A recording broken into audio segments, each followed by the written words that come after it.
Hello, Mark Donegan, self healing practitioner and educator, ordained minister, aka Goldilocks.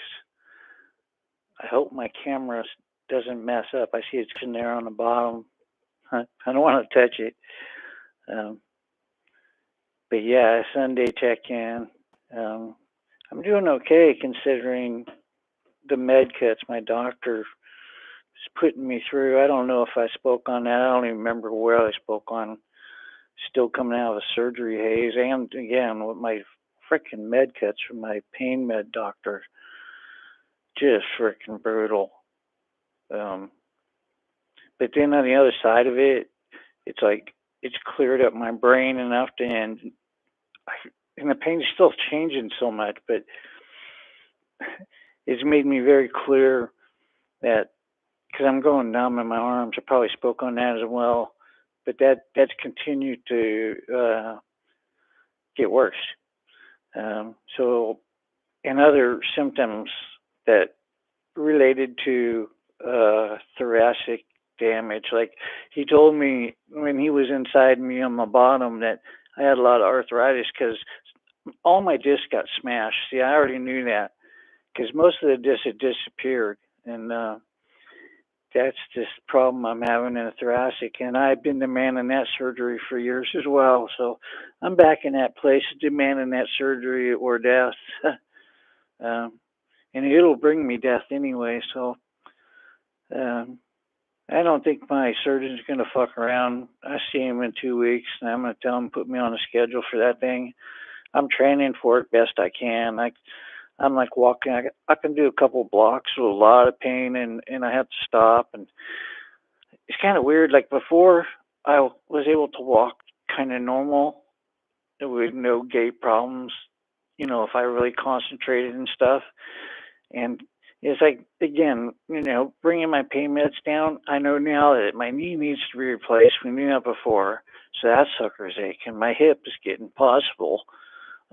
This surgeon told me that I needed my hip done, and I'm like, nah, do my back, and then we'll see. I'm still that way, but I'm at this point. I'm almost, a couple of months I'll be 65, so I'm really pissed off at the pain doctor for putting me through this, and I'm going to ask my surgeon for another referral to a pain management specialist because there are so few of them. And I want to have one backed up because I don't want some son of a bitch dropping me off opiates, put me on the street so I'm on heroin and I die like my little brother. That's fucking bullshit. I will kill people before I allow that to happen to myself. I will rob pharmacies or I will kill myself, one or the other. I'll move to fucking Oregon and do the paperwork to make them give me their drugs. But I already told my therapist I got enough fentanyl to put down any person. I say thankfully I was on a super high dose 10 years ago, and so I saved some. And it's like I told my therapist I put down a couple animals with that shit. I know exactly what it's all about.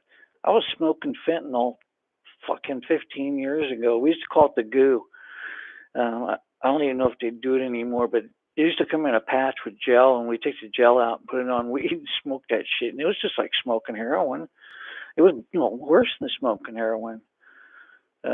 So, anyways, I'm well familiar with opiates and all the forms and uses. And anyways, it shouldn't be like it is. It just pisses me off, and it gives me way too much anxiety.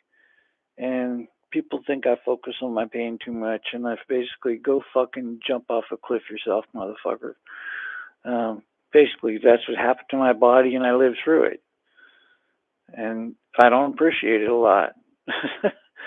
And I'm bedbound a lot, and it really sucks. Being bedbound sucks. You've been there. And loss of control of my bowels. A couple of times with turd in my freaking pants, wobbling, trying to get my ass home. It's fucking. I'm tired of going through this bullshit. And I've said it before. If I had to wear diapers, I will. And fucking, I better go get a box. uh, yeah, because this thing in the thoracic is very different. It definitely is affecting more than my arms. It's affecting my legs. So I don't really know how the lower surgery did since I've got pressure above it. And I'm being thankful it's not one of my cervical things, which I thought it was, because one of them is shifted. Because I have two cervical surgeries, one from about 25 years ago and one from about 2.5 years ago. And it did the same thing, made my arm go numb. But that one can kill me. That can kill a person. C3 and 4, they have a name for it. And I have a spacer there. So, and yeah, that's why I talk funny a lot, because I have a big pocket in my throat. It's never going to go away. They opened it up twice now, and shit, they use these things and they pull it all apart and they make a big hole so they can work inside of you. They did the same thing in my stomach. So that's what I'm going through down here on my left side. And got a lot of pain there, really tearing pain, but if I'm careful, it doesn't feel like it's tearing. So I'm like working through that part. But again, I'm really feeling above there in my thoracic. Like what just happened is, like, uh, I just kind of gulped there, and it gets hard to breathe sometimes. And I have to lay on my side, or not, up on my arm. I have to get my spine all in a weird place to where it's bent so it can breathe. So yeah, but I am sleeping pretty well. So I gotta say, yay on that.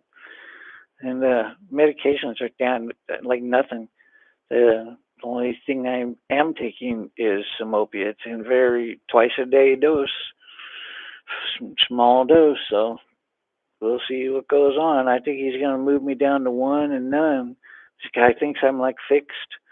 And so there's my anxiety and why I'm going to get a referral from my surgeon before I see this guy again. So I got things kind of lined up as long as I speak my words properly. And that's one of the good things about coming on here and practicing my words, uh, and speaking my truth of what's going on to me. Because when you see a doctor, you get very little time, and any time in life. Because that's why I'm practicing my words and doing my 3 minutes down in front of the supervisors every 2 weeks. But I've only done it like twice this year because of my health. Freaking never thought my health was going to knock me down, no matter how bad it was. It definitely got me a couple times so far this year, and it, you know, the end is not going to be pretty for me. It's just going to be one battle after a freaking another. I might get some breaks, and that's all I'm working towards. I'm fighting for just a couple more, breaks and fun times, and so yeah, it's I'm being very thoughtful about that and want to be very thoughtful in the future.